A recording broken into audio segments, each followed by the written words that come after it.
Welcome back to the Daily Mastermind, everyone. My name is George Wright III. I am your host. For those of you that are just joining us for the first time on this podcast, I like to try to give you a little bit of motivation, inspiration, and education each day in order to help you as entrepreneurs, as individuals with your business, your lifestyle, your life in general. And today what I want to do is I want to do something a little bit different. I'm going to go to one of the all-time greats, Zig Ziglar, who is by far one of the best motivators that I've ever met. He's spoken for me on stages when he was alive, and he wrote a book. He wrote a book when he was about 82 called Embrace the Struggle. Embrace the Struggle. He was about 82 years old, and he had still been out speaking and motivating and inspiring people all around the world. And he had a really bad accident, and he had fallen down some stairs and started to have some real health trouble after that. But with the help of his daughter, he wrote this book, Embrace the Struggle. And there's a little part of chapter 3 that I was reading I thought I'd share with you today. And chapter 3 is called To Embrace is to Accept. And one of the reasons I go to Zig Ziglar once in a while, I mean, look, the guy's written 27 books, 10 bestsellers. He's spoken all over the world. His books have been translated in, dozens and dozens and dozens of languages.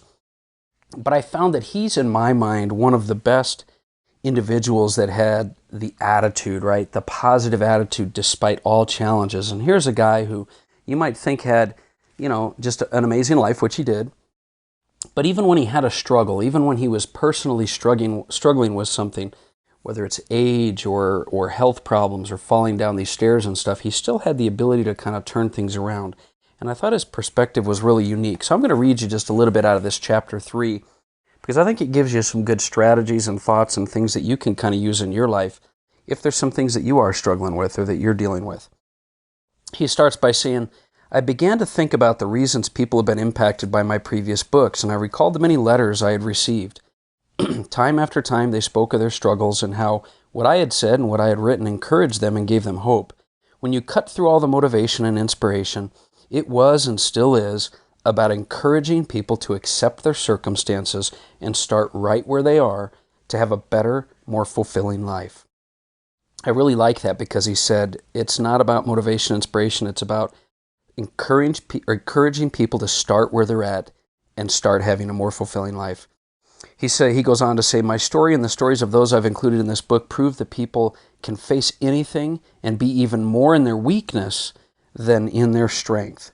While it is true that it's easier to have a great attitude when everything is going your way, it's also true that the choice to have a great attitude is something nobody and no circumstance can ever take away from you. One day, Jay Helwig, which is his driver, was driving him to one of his many therapy appointments, and he asked him what had been difficult for him to adjust to since the accident. He said he had been struggling with not being able to do things for himself, and it had caused a little glitch, but that he didn't spend much time thinking about it. Instead, thinking about what he does have. He says, I think about how lucky I am to have the redhead, which is his wife, looking after me, and my children working at and taking care of my company. Complaining about my situation won't change anything. It might run off some friends who get tired of hearing the same old woes, but embracing the struggle has the potential to change everything about the situation. Let me read that again. Embracing the struggle has the potential to change everything about the situation. You can complain, you can say, well, now that's a fact, so this is what I'm gonna do about it. My fall was just an accident. I was a little careless with my steps, that's all. I tried to do the right thing in the right way, and that within itself solves a lot of problems for a lot of people. I make sure I respond to my situations, which means I'm looking for a solution instead of merely reacting and looking at the problem. One is positive and productive, the other is negative and futile, and doesn't lead to a whole lot of good. He says, my mother, who never complained, was my first example of how to live. She lost her husband and her 13-month-old baby girl within 6 days of each other. She was grief-stricken, heartbroken, and she trusted God, but she trusted God. No, she was not a complainer. Even with 6 of her remaining 11 children still too young to work, she did not complain. She didn't have any reason to complain because she never took anything into her own hands.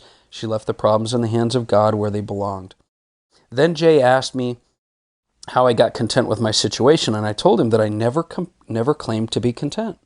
I said I was dealing with it in what I thought was the appropriate way, recognizing the help that God was providing me and my family. I still haven't missed a meal. I still am productive in my career. I really don't have anything to complain about, but that doesn't mean I'm not going to do what it takes to improve my condition. I'm not content to accept the status quo when I can still do something to improve it.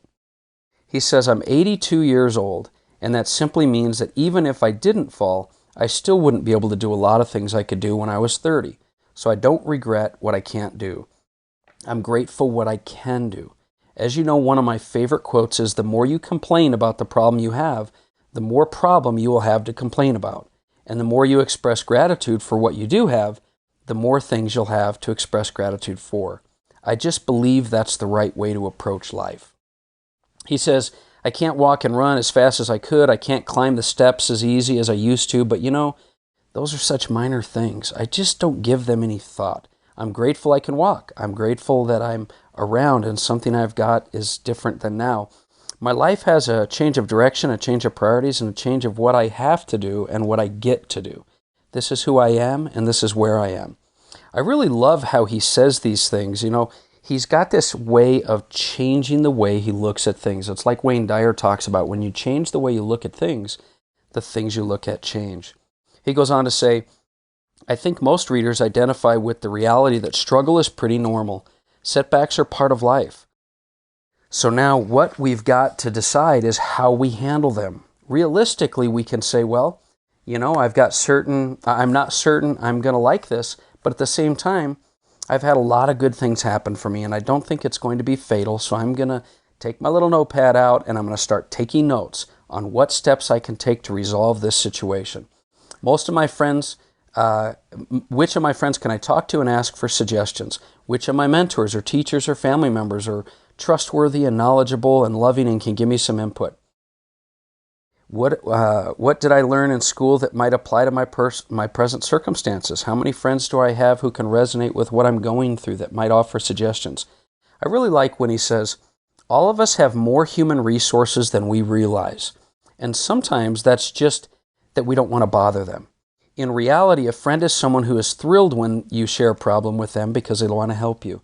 A lot of people respond to that, particularly if you haven't a dozen problems last week or even a year. In other words, if you're not a complainer, bottom line is, he goes on to really say, you would be surprised how many people are out there that can relate to what you're dealing with, that are willing to help you. And you would be surprised when you put your mind to it, how much you have to still be grateful for. There's always things to be grateful for. And you can choose to focus on the problem, or you can choose to embrace and accept the problem and focus on solutions. He also says one last thing. He says, I'm doing the best I can with what I have and enjoying it in the process. So anyway, the reason I wanted to share with you that today is because sometimes it's not about the solutions in our life. Sometimes it's not about fixing the problems in our life. Sometimes it's just about embracing the struggle. Sometimes it's just about accepting the struggle and changing the way we look at things. Because when you look at struggles as just a bump in the road, no matter how difficult they are, I think that's what empowers you to get past them. So I hope there's something, look, I know there's something in all of our lives that we struggle with. There's different things that we're dealing with, whether it's business or relationships or work or, health problems, relatives, friends, family, whatever it is. There's always things that we're struggling with, but there's always things to be thankful and grateful for. There's always things to focus on that will take us through the struggle rather than keep us stuck in the struggle. So I hope that's something that'll give you some food for thought. I hope you'll really challenge your thinking and challenge the way you view the things you're dealing with, and look for ways to find the positive, look for ways to find the gratitude, and look for ways to move forward rather than live in the past. That's my message for today. I hope you have an amazing day, and look forward to talking with you soon. My name is George Wright III, and this has been the Daily Mastermind. Have a great day.